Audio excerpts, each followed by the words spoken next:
Well, Brother Leo, we've come a long way from that visit to your home back sometime in the 1990s, when you were 6 or 7-year-old staring at me from under a mop of black hair.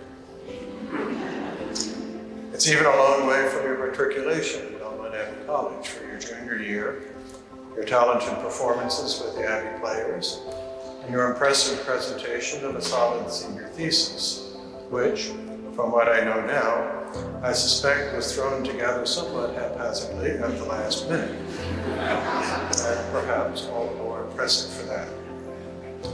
The ways of the Lord are mysterious indeed.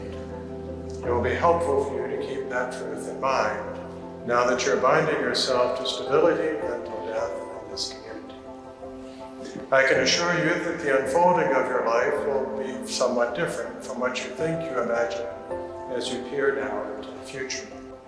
You have spent now 5 years with us, as actually I did, wrestling with the discernment of God's will. You, like every disciple, must be prepared to take up the cross, uniquely prepared by the love of God for you. It is not so much the nails of the cross that are painful as the splinters. We can recognize the challenge of the nails, and thus marshal our strength, call to God for help to endure them. It is the splinters that we can overlook so easily. St. Benedict tells us at the end of his prologue, never swerving from his instructions then, but faithfully observing his teaching in the monastery until death, we shall through patience share in the sufferings of Christ, that we may deserve also to share in his kingdom.